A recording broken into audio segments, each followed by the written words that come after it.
갑작스런 폭설에 도시가 하얗게 뒤덮이던 그날도 인적 드문 차가운 거리 위 펼쳐진 우산 속에서 살고 있는 사람이 있다고 했습니다. 어저께 17도 오늘 18도라는데 죽겠다고 저러고 있는 거 아니에요? 앙상한 맨다리를 드러낸 채 위태로운 길 위의 삶을 이어간다는 여인. 살결이 이렇게 보통 색깔이 아니라 빨가요. 이게 동상 걸린 거예요. 그리고 우리가 환갑인데 여자분이 58년생이에요. 나이 먹었어요. 사람들의 만류에도 늘 같은 자리에서 한대짬을 잔답니다. 아줌마 안 쳐요? 난 추우니까 버티기 우리를 되겠어 못해 추우니까 우리는 한 10분도 못 있겠는데? 아이고 여기까지 있는 게 얼마나 고통스러운지 아세요? 여기 있지 말고 저기 지하철 속에 들어가요. 밤새 여기 있다가는 얼어 죽을 거야. 할머니는 왜 차가운 콘크리트 바닥 위에서 노숙을 하겠다 고집을 부리는 걸까요?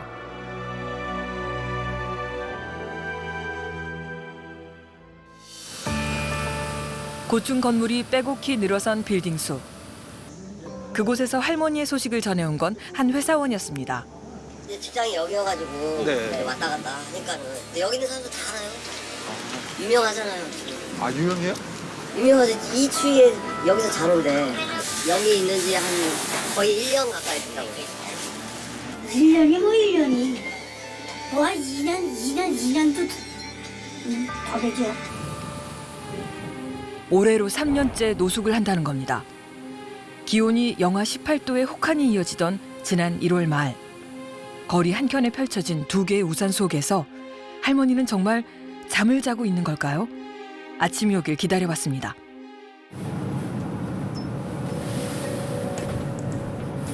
꼼지락 거리죠. 날이 밝자 펼쳐져 있던 우산 사이로 정말 할머니가 모습을 드러냈습니다. 밤사이 살을 내는 추위를 막아줄 바람막이라곤 우산 2개뿐이었는데 어떻게 엄동설 안에 노숙을 한 걸까? 그녀의 행동을 좀 더 지켜보기로 했습니다.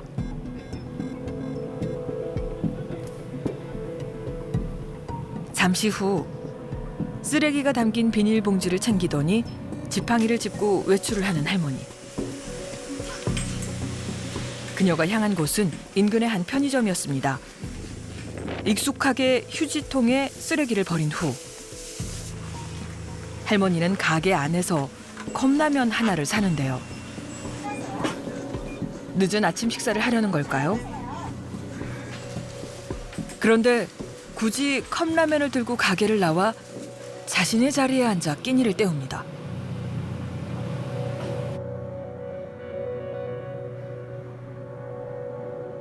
편의점에서 식사를 끼니를 해결하는 거의 두 끼 세 끼 다 해요.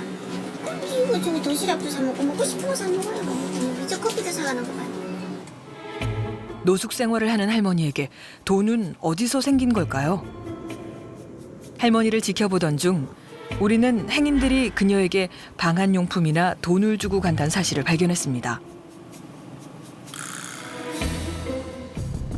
혹시 할머니가 국어를 하기 위해 그 자리에서 꼼짝 않고 앉아 있는 걸까요? 아주머니는 여기서 장기를 노숙하니까 큰 건 못 도와줘도 뭐 침낭이나 이불이나 의류 같은 건 얼마든지 지원해 줄 수가 있다. 필요하냐 그러니까 거부를 하는 거예요. 뭐 자기는 노숙자가 아니니까 자기보다 더 어려운 사람을 이제 지원해달라. 이제 그런 식으로 말씀하시고. 이곳 주민들도 그녀가 국어를 하는 여느 노숙인과는 분명 다르다고 입을 모읍니다. 보면은 엄마 얼마나 멋지셨는데요. 높은 것이구나. 그러니까 좀 있는 사람 같이 보였죠. 똑똑한 사람 같아요. 근데 말하는 게 지나가다 들어보면 이 나오는 언어들이 아주 쌍스러운 언어는 아니에요. 아, 그러시구나. 할머니에게 직접 말을 걸어봤습니다. 저희 어머니 KBS 제보자들이라는 방송 프로그램에서 왔어요. 추운데 어머니 여기 계시다 그래서. 나 어머니 아니고 결혼도 안 했거든요. 자식도 없거든요. 결혼 안 했기 때문에 자식도 없어요. 자신이 미혼이라는 사실을 강조하는 할머니. 어떤 사연이 있는 걸까요? 119는 선생님이라는 게 아니고 항상 이 자리만 있는 거예요. 이 자리에서 식사하고 이 자리에서 자고. 근데 집에 가래요. 집에. 집 없는 사람은 집에 가래요. 누가 집에 가래요? 지나가는 사람들. 얇은 이불 아래 스티로폼을 깔아 겨우 바닥에서 올라오는 냉기를 차단하고 나무 틈새를 신문지 더미로 막아 가림막을 세운 맨땅 위 이 작은 공간이 3년 전부터 할머니의 집이었답니다. 안 추우세요? 여기 뭐 난로 같은 거 있어요? 아니 응. 손만 더. 이것만 해도 대단하잖아. 육체적으로 추운데 이건 아무것도 아닙니다. 정신적으로 육체적인 추운 걸 버텨내잖아. 아 버티시는 거구나. 아주 추운 지방에는 다들 왜 견디내겠어. 하지만 1년 전쯤 길을 걷다가 심하게 다리를 다친 후 지금까지도 다리가 불편하단 할머니. 이것이 뭐 거다리만 이렇게 해버렸어. 이게 높지도 않잖아요. 그래서 이렇게 앉아있으면 다리가 벌써 할머니의 모습을 안타깝게 여긴 인근 주민이 지팡이 하나를 건네줬다는데요. 아픈 다리 때문인지 할머니가 지팡이를 짚고 가는 곳이라고 해봤자 인근의 편의점이 전부였습니다.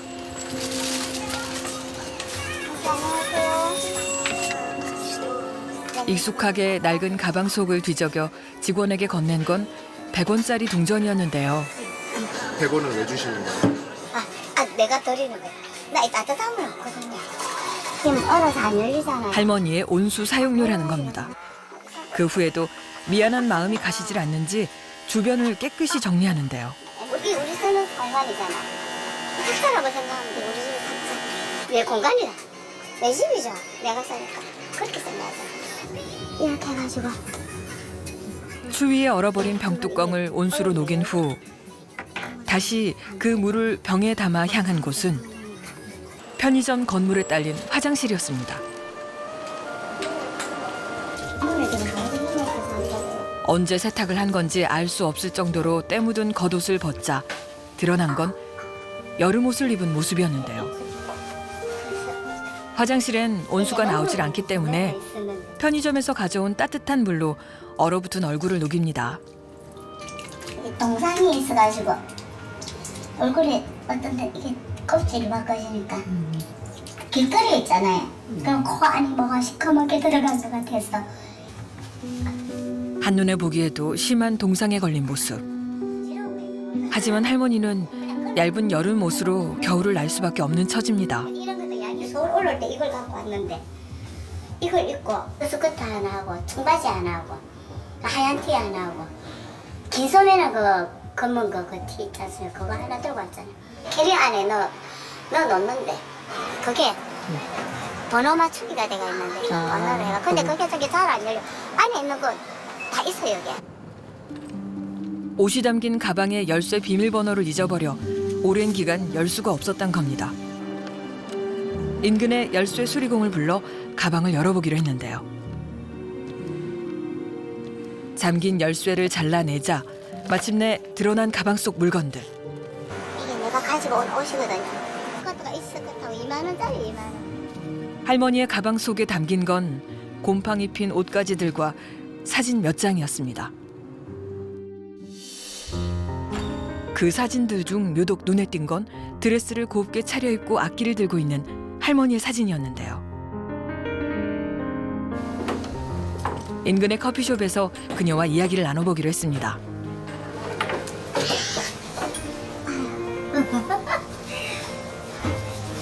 내 이런 공간을 좋아하거든. 그제야 종일 얼어붙은 몸을 녹이는 할머니. 그런데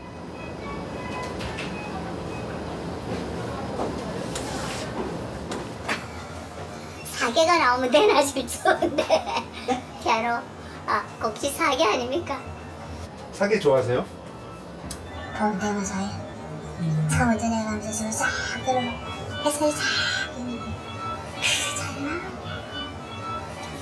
운전할 때 있잖아요. 사계를 제가 많이 들었거든요.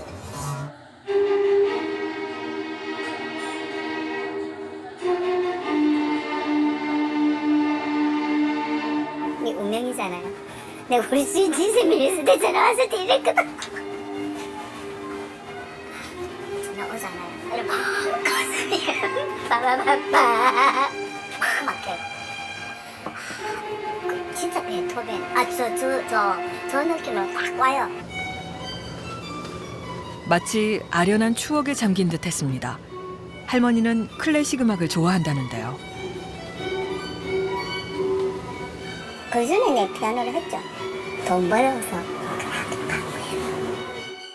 과거 피아노를 전공했었단 할머니의 말은 사실일까요? 음악과 나오셨어요. 학번이 92학번이요. 36살 늦가기 대학생이었던 그녀를 또렷이 기억하는 이들도 있었습니다. 얼굴이 옛날에 안 이랬는 것 같은데 왜 이렇게 됐어요? 그 당시 들어오기가 학교가 어려웠거든요. 이 클래식이 상당히 이렇게 수준이 높아가지고 학생도 많고 본인이 노력을 많이 했을 거예요. 수소문 끝에 할머니의 지인들을 통해 그녀의 이야기를 좀 더 들을 수 있었는데요. 저거 오빠, 저거 형제간들 가가 공부 다 시켰습니다. 지도 공자 다니면 치는 제대로 듣는지 안 나오고, 피아노 배워가지고, 그래서 열심히 살고.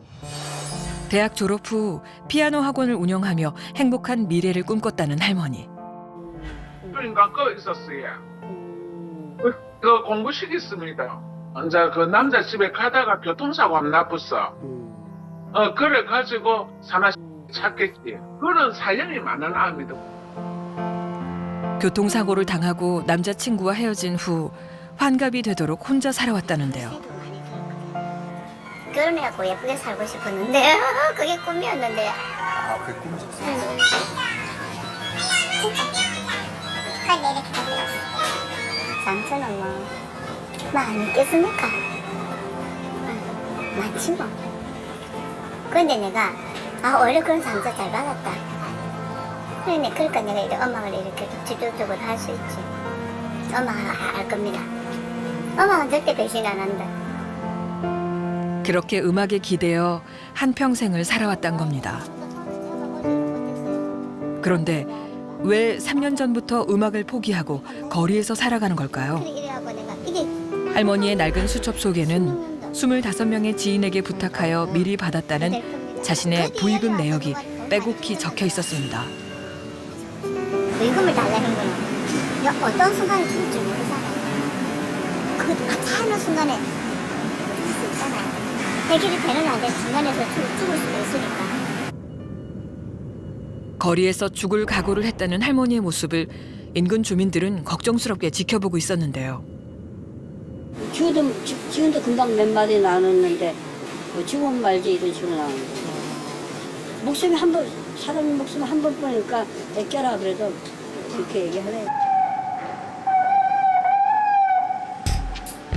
게다가 혹한이 이어지면서 길을 오가던 시민들이 할머니를 염려해 경찰에 신고하는 경우도 많았습니다.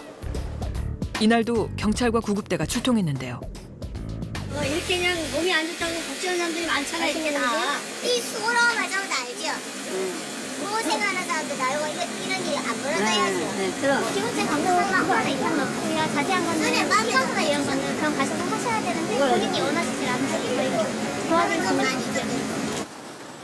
하지만 할머니는 이런 주위의 관심이 부담스러운가 봅니다. 이 억울하게 당하는 사람이 얼마나 많은데. 그러니까 제가요 이런 일로요. 이런 분들이 오도록 하지 마세요. 결국 경찰도 할머니의 의지를 꺾진 못했는데요. 그녀의 행동에 대해 의문을 품는 이들이 많았습니다. 그래도 뭐 사연이 있어 보이긴 해요. 뭔가 좀 한이 맺힌 것 같기도 하고. 잘 모르겠어요. 가지고 있던 재산을 다 날렸나 봐요. 할머니가 노숙을 하는 곳은 고층 건물들에 둘러싸여 있었는데요. 혹시 그녀의 사연에 대해 알만한 이가 없는지 주변 회사들을 탐문해봤습니다. 저들도 모르겠고요. 그분이 노숙자분이 뭐 허칠치게 피해 입힌 것도 없고 그쪽에만 계시니까 상관을 안 하고 있어요. 내막을 모르지 내막. 근데 저기 이렇게 있는 것만 알지. 우리가 내막을 얘기해 줄 게 없지. 그런데 이상한 점이 있었습니다. 하루 종일 할머니가 인근의 한 건설회사 건물만 바라보고 있다는 사실이었는데요. 회사 관계자를 만나 할머니에 대해 아는지 물어봤습니다. 처음에 갑자기 저희 정문 앞에 있었어요. 지금은 저쪽에 있었지만 저희 정문 바로 층계 올라온 층계 바로 옆에 반사케 태극기랑 우리 회사 마크 이렇게 거기에 자리를 잡으셨어요. 이거는 지금 기존에 있던 것들 다 모아놓은 거고요. 그녀의 건강이 걱정돼 해당 건설사에선 지난 3년간 할머니의 일거수일투족을 기록해왔답니다. 할머니는 대체 왜 건설사 앞을 떠나지 않는다는 걸까요? 교통사고 나갖고 그 엉망진창으로 그 보상금으로 내 그 시설에 갔는데 생명을 바꾼 돈이에요. 12년도 5월 정도 이사 나가라고 하더라고. 재건축해서 이사 가야 됩니다. 보상이 없다고 딱 일거로 나가야 되는 거거든. 막 정말 내가 어디 갈 필요 없다. 이거 죽을 뿐이다. 내가 버티다가 이래 올라갔습니다. 이게 제 마지막입니다. 10여 년간 운영하던 피아노 학원 건물이 해당 건설사에 의해 재건축되면서 보상 한 푼 없이 삶의 터전을 잃었단 겁니다. 거기가 저희 땅이면은 저희가 책임을 져야 돼요. 근데 저희는 이 사람들이 지주고 저희는 그냥 건축업자일 뿐이에요. 누구의 말이 사실일까요?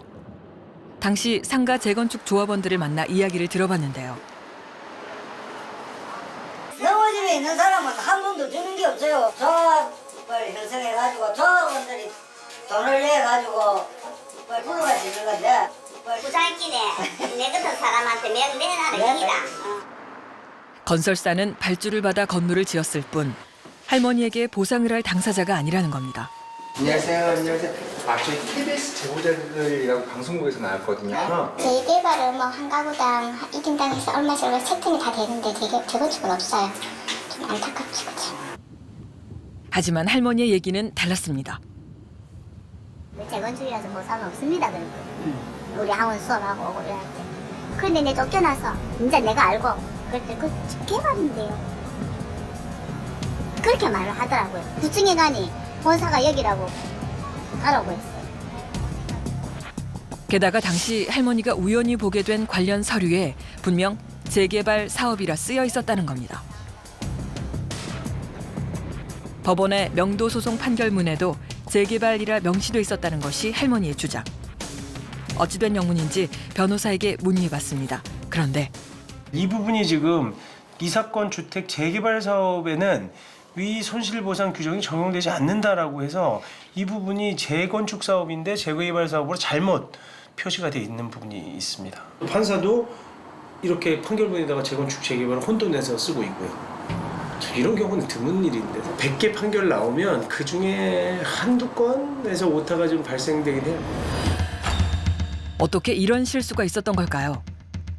재건축 사업이 판결문상에 재개발 사업으로 표기된 건 단순 오타라는 겁니다. 게다가 부동산 하시면서 사람들한테 그런 얘기를 시켜가지고 영업보상권 부동산이 좀 문제였거든요. 그래도 받을 수 있다고 재개발을 착각을 했어요. 그 때문에 건설사가 보상을 하지 않기 위해 자신을 속여왔다 오해하며 시위를 했다는 겁니다. 할머니를 도울 방법은 없는 걸까요? 매우 안타까운 일인데요. 근데 우리 법이 재개발과 재건축을 달리 규정하고 있습니다. 재개발의 경우에는 이제 임차인들이 영업보상, 그다음에 주거 이전비, 이사비를 지급받을 수가 있어요. 하지만 재건축의 경우에는 그런 보호를 받지 못하도록 돼 있습니다. 도정법 자체가 바뀌지 않는 이상 사실 이런 피해자가 계속 나올 수밖에 없습니다. 재건축 사업의 경우 세입자에 대한 보상 규정이 현행법 어디에도 없단 겁니다. 망가지고 무너져 내린 할머니의 삶에 대해 누구에게도 책임을 물을 수 없는 안타까운 현실. 무거운 마음으로 할머니에게 이 사실을 전했습니다. 하지만 이 같은 이야기를 받아들이지 않는 할머니. 장수가 몇 자 된다고 재개발 재건축 오타를 치겠습니까? 오타가 어디 있으면 그걸 얼마나 중요한 건데. 노력 안 하고 있잖아요. 제가 막 이래서 뭐 이렇게 쫓겨나서 또 덜 억울해요. 근데 그렇게 평생을 열심히 살았어요. 그래서 꿈을 이루고 지금 겨우 이렇게 버티고 있는데. 낡은 노트에 그려진 그림 속엔 음악에 대한 할머니의 그리움이 담겨 있습니다. 이게 내 발이거든. 여기서 한번 걸어봤어요. 그 오늘 맨발로 써. 이것도 제 마음을 걸었어요. 그림 속 강가에서 홀로 배를 타고 있는 외로운 이가 자신이란 할머니. 차가운 빌딩 숲에서 언제까지고 이 고독한 싸움을 계속하겠다는데요. 며칠 후 폭설이 내리던 날 우리는 다시 할머니를 찾았습니다.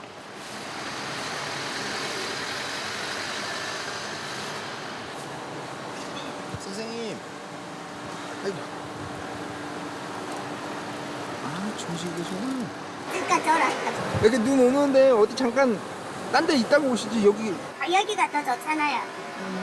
야외에서 내 눈도 좀 보고 이야기도 하고 그 가나 마나 똑같은데 뭐.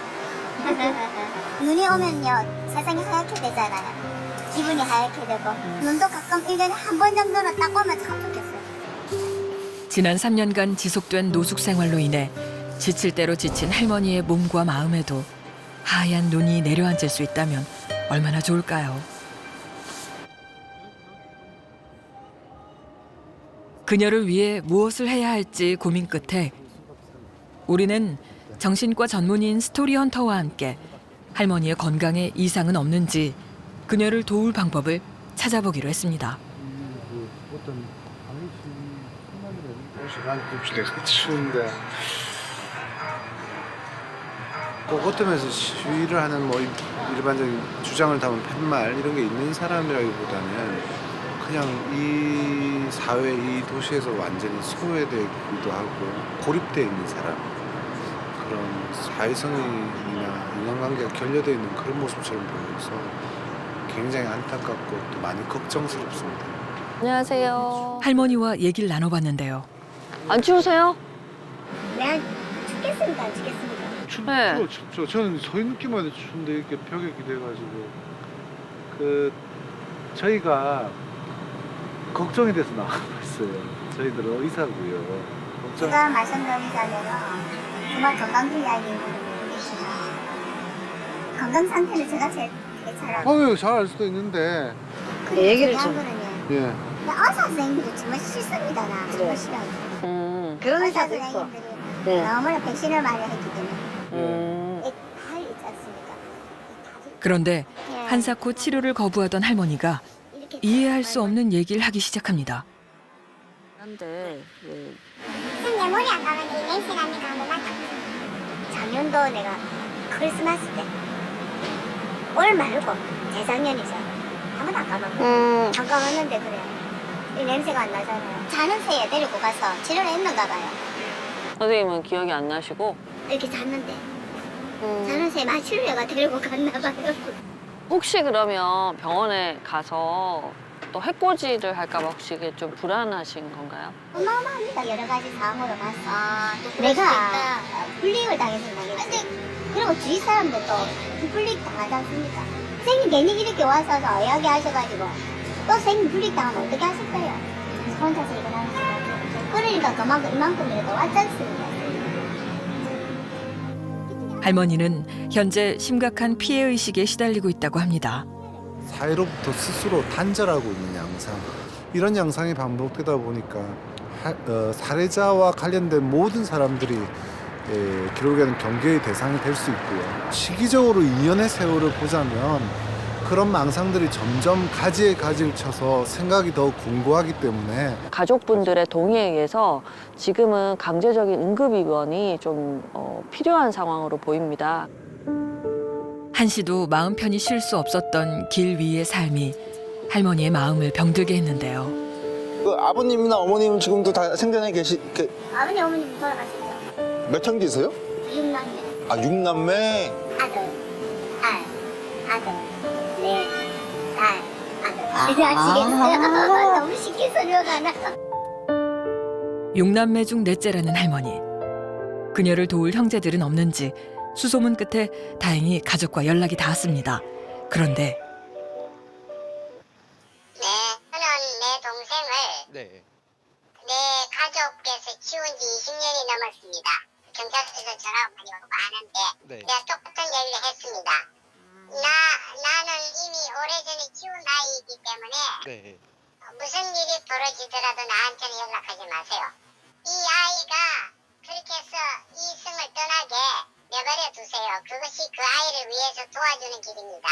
병원 진료나 그런 걸 저희 선에서 해결해 드려도 될까요? 아니 그쪽은 그쪽에서 알아서 하세요. 저하고 관계없는 일이니까 예, 저한테 의견 물으실 필요가 없습니다. 네. 알겠습니다. 너무도 냉랭한 목소리.